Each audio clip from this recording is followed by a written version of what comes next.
All right, so what we're doing in this video is going to be looking at a couple of the examples from the Quizlet review on factoring.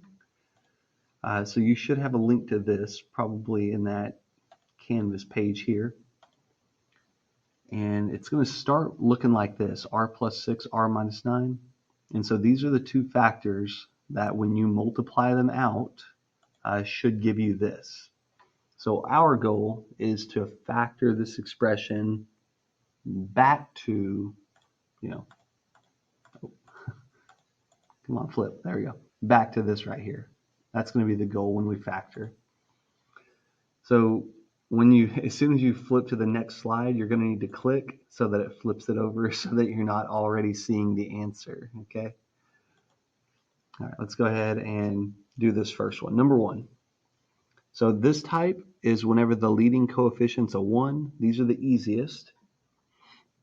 So for these, you're just looking for two numbers here that will multiply to 54 and subtract to give you 3. Okay? So I listed out the factors of 54, and I'm just looking for which ones will subtract to give me 3. All right, 6 and 9.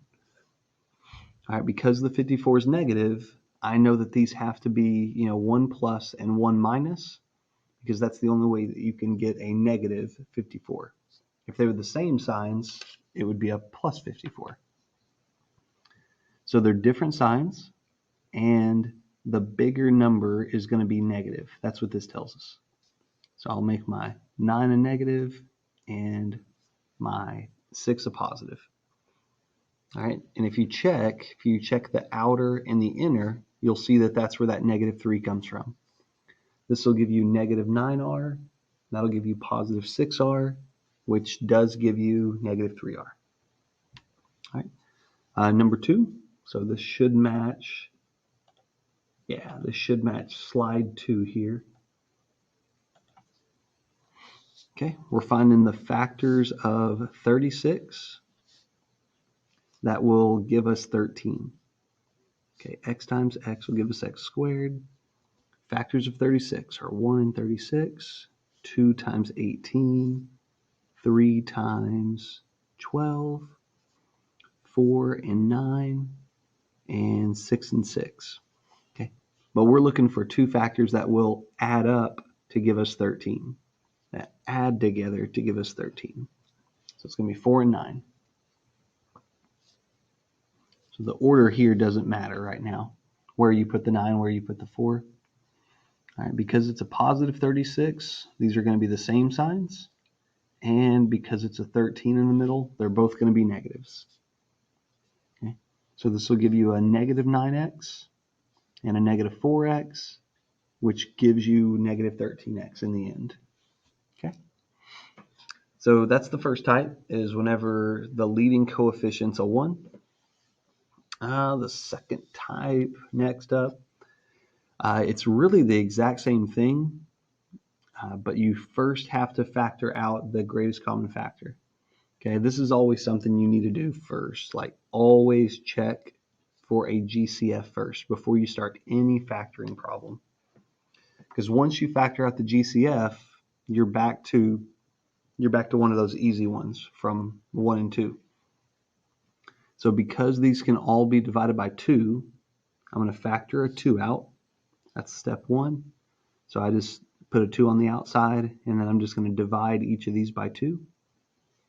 So it becomes p squared, and then this will just become 1p, and then 144 divided by 2 is 72. All right, now this is a 1 right here. So what I'm looking for, it's the factors of 72 that will subtract to give me 1. Two numbers that multiply to 72 and will subtract to give me 1. Okay. 1 and 72, 2 and 36, 3 times 24, 4 times 18, 6 times 12, and 8 times 9. Okay. These are the ones, 8 and 9, that will subtract to give you 1 in the middle. Okay. Again, right now the order doesn't matter. where you put the 8 and where you put the 9, but the signs do matter. Okay, they're going to be different signs, and because the middle term is negative, my bigger number has to be negative. So it's going to be the 9 that I make negative. Right. And again, if just to check, if you kind of cover up this 2 for a second, if you multiply this thing back out, you'll see that it gives you this this line here where we came from. Okay, that 2 is just going to be outside for the whole thing.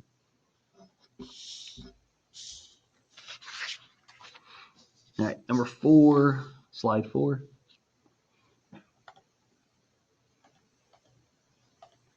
Okay, 5 into the third minus 60n squared plus 160. So always check for the greatest common factor. And in this one, they can all be divided by 5. So I know I'm going to be factoring out of 5. And they all have a variable. They all have an n. Now, one thing I need to mention here is if the leading coefficient, if it's ever a negative, you also need to make sure to factor out a negative as well. So if this was a negative 5 into the third, I would be putting a negative 5 in, and not only would I be dividing by 5 in here, but I would also be changing my signs, okay, if that were a negative.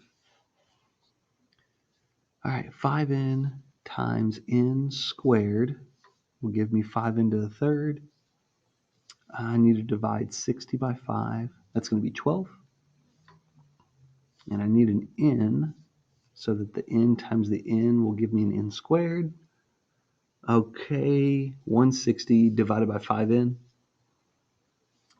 Let's see, 80. Is it 80? No, that's way too big. All right, divide by 10, then divide by 2. And 8? No. How about 32? Yeah, 32. I couldn't think about what 160 divided by 5 was. So that'd be a 32 there.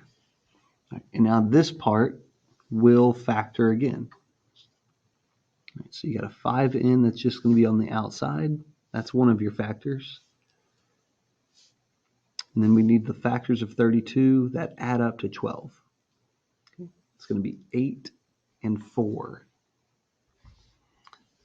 It's a plus sign here, so they're the same signs, and they are both negatives. Okay. And that is our factored form. All right, I think that's going to be it for this one.